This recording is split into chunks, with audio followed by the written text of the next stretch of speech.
Hi everyone, it's Raina. So this video is for the new moon in Aquarius, which is occurring on January 24th, 2020 at 3:42 p.m. Central Standard Time in the United States. So therefore, if you are born in Australia, Southern Hemisphere areas, it'll be on the 25th, because I think you're 16 hours ahead of me. So I'm calling this video, this new moon, free your mind and the rest will follow. Because Aquarius is a sign of nonconformity, of freedom.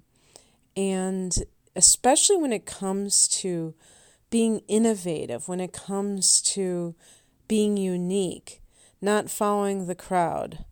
This is what it's all about. As a matter of fact, whenever I'm looking for timing issues, a great source is the Farmer's Almanac and the Old Farmer's Almanac. They have websites, and they talk about, I know the Farmer's Almanac talks about how they come to decide when it's a good time to do certain things. They call it, they have best days for doing certain things. And whenever there's a full moon in, Aquarius, that's the time to break bad habits, because it's like you can just do it. You know what I mean? So here we have the new moon in Aquarius. And to me, it's a similar vibe where you can break free from what has come before. That's what the Uranian energy that's associated with Aquarius is all about. If you think about it, a lot of times what keeps us stuck is the fact that we cannot break free from the past. And we can't, in the past doesn't have to be always childhood. It could be 5 years ago or 6 months ago. And you want to change, but you feel like you can't. This is the ultimate when we're talking about changing your life. This is a time that you can embrace change. And what makes it even better is the fact that we have other supportive energies for that. One example that I can give is the fact that Saturn and Pluto are almost at an exact conjunction, but they are at a conjunction. And you've probably heard about this if you're into astrology already, the Saturn-Pluto conjunction.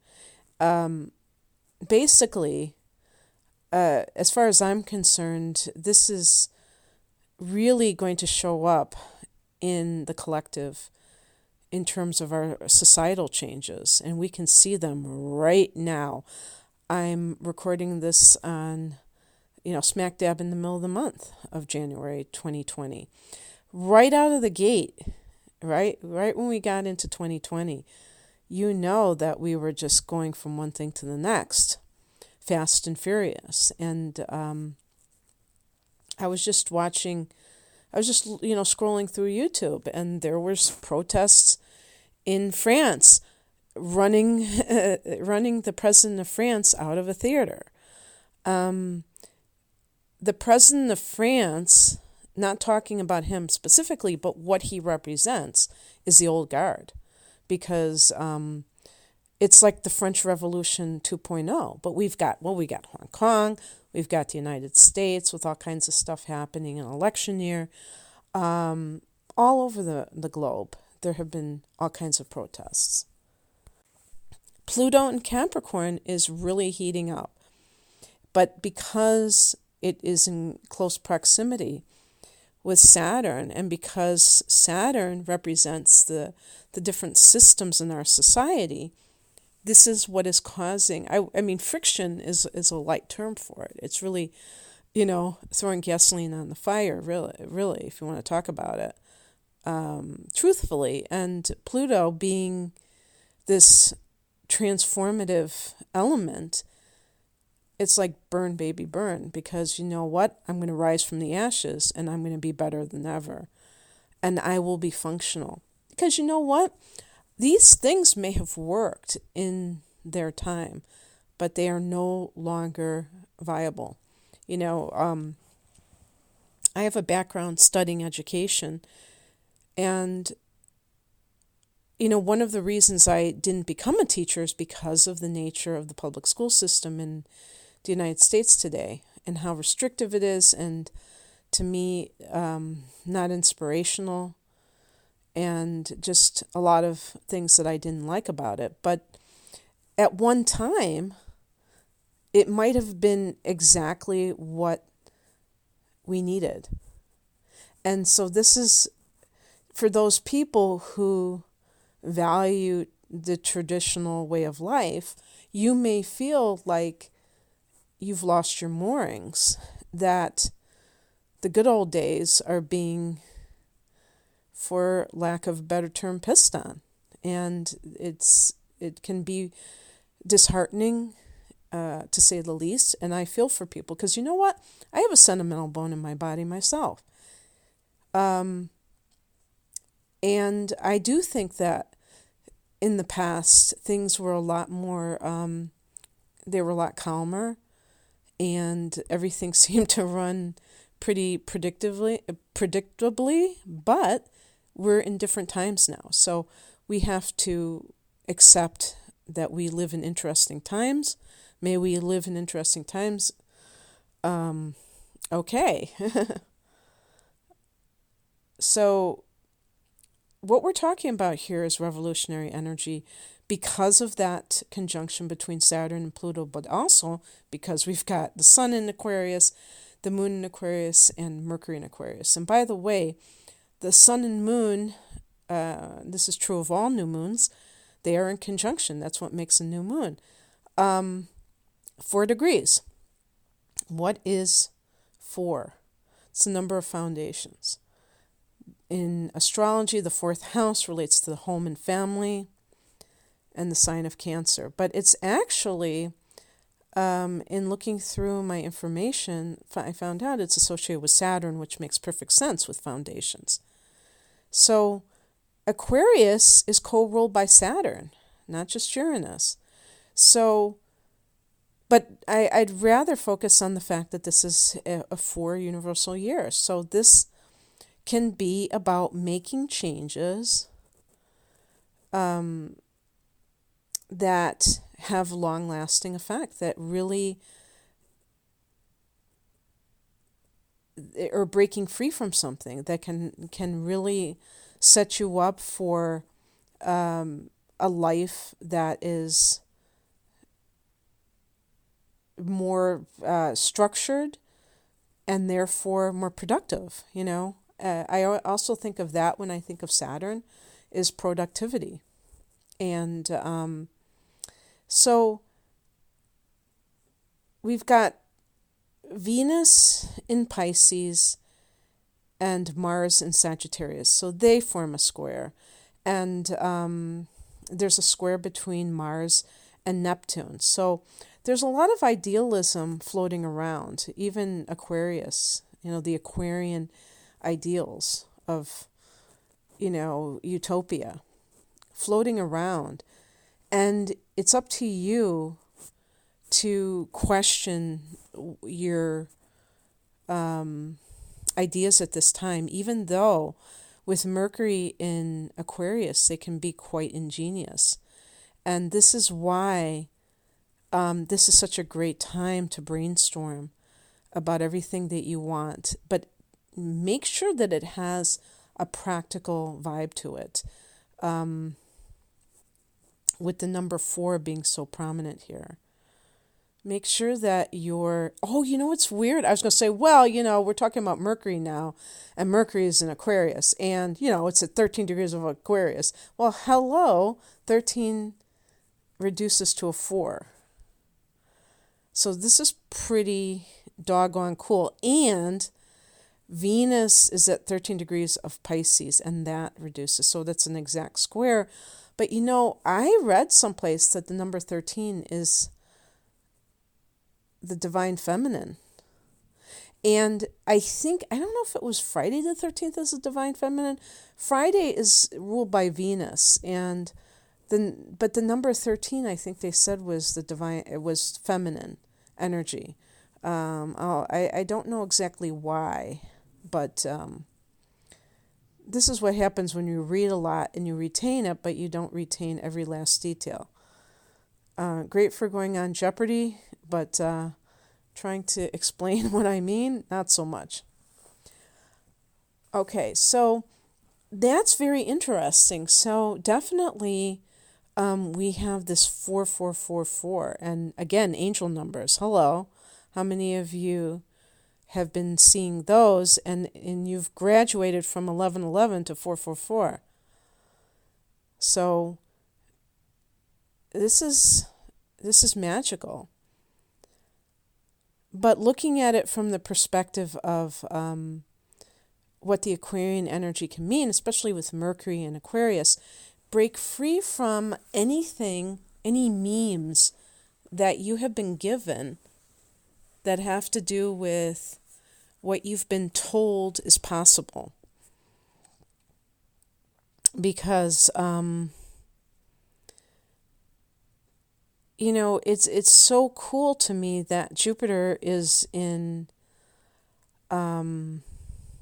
Capricorn, even though, the people that are the experts, not all of them, but I did read some things. Well, Jupiter, it doesn't, it's kind of weird being in Capricorn because of the nature of Jupiter and the nature of the ruler of Capricorn, Saturn, and how they kind of don't really go together. And that may be true, but we also have to look at how Jupiter operates, and it's always expansive. It's like the glass half full, 24/7. And so Jupiter can handle the energy of Capricorn easily. And you know what? It's going to mean something. It's not going to be pie in the sky. Anybody can dream.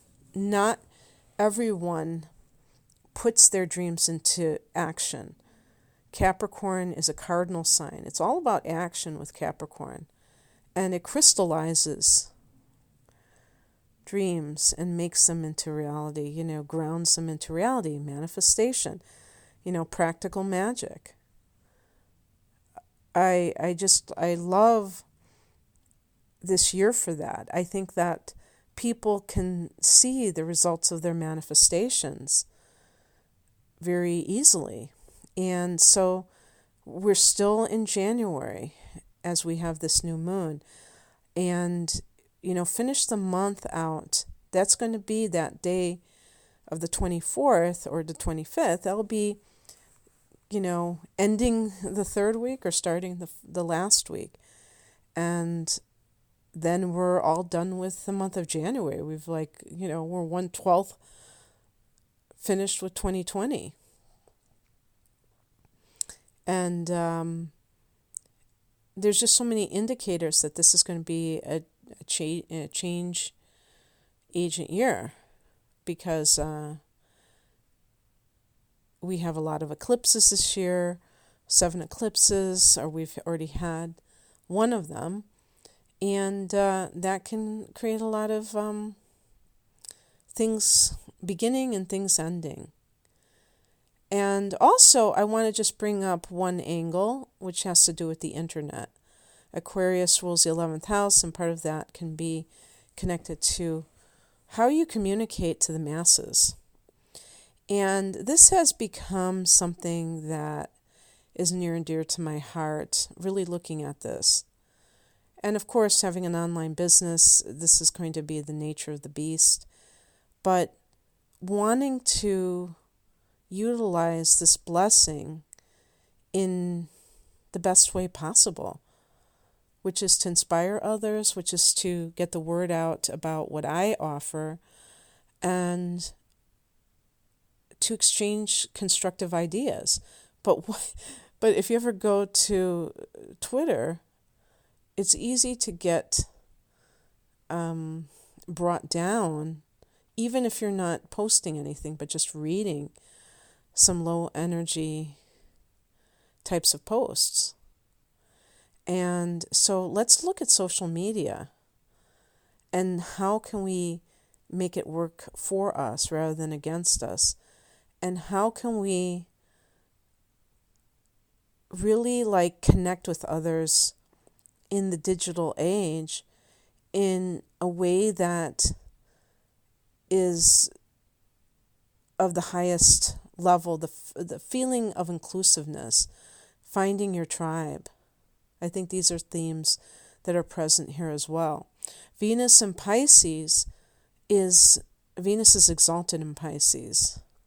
I think this is great for love, meeting somebody, meeting your soulmate. Venus in conjunction with Neptune. Neptune is the ruler of Pisces. And so it kind of gives that double vibe of Pisces. It's very romantic. It's very, very ethereal, otherworldly. And, the thing about it is, Aquarius is no slouch in intuitive gifts as well as Pisces. So this can be highly intuitive. And hello, Mars and Sagittarius. Sagittarius is a sage. So all of these inner planets are all in intuitive signs.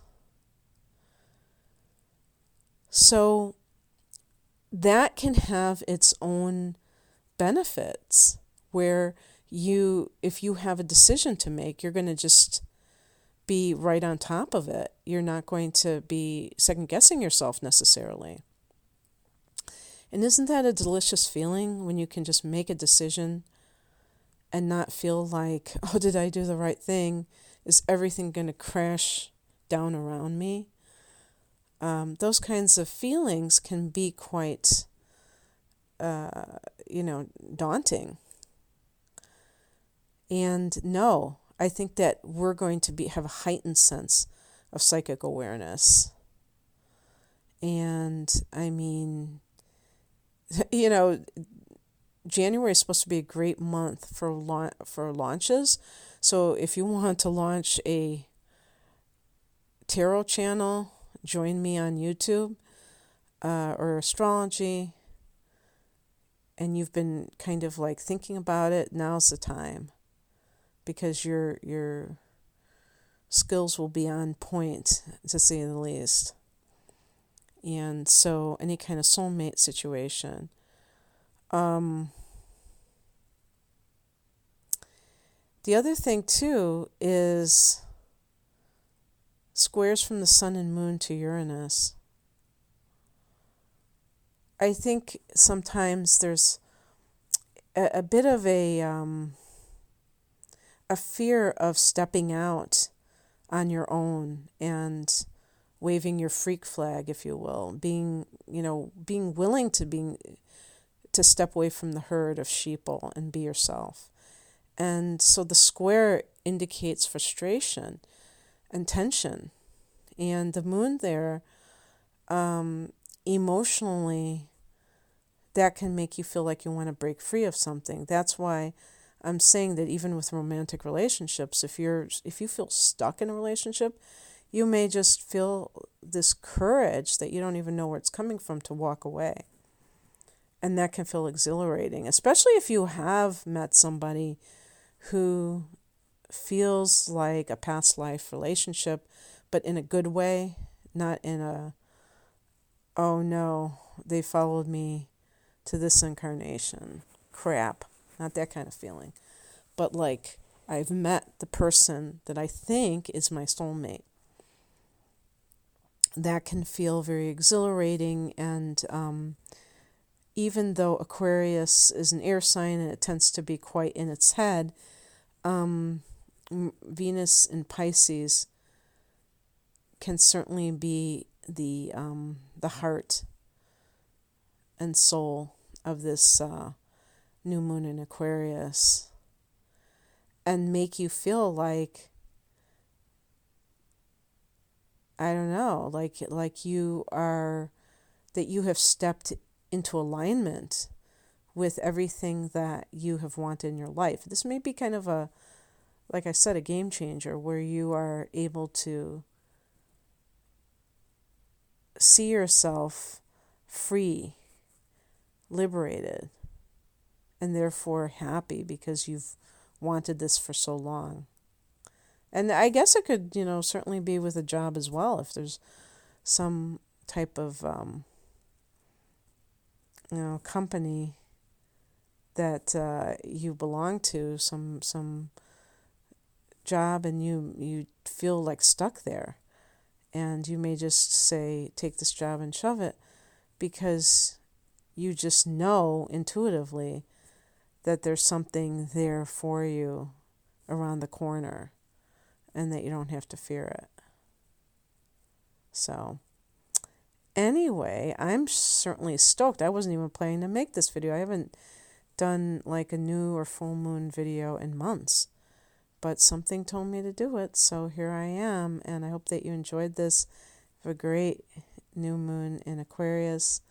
Take care. Bye.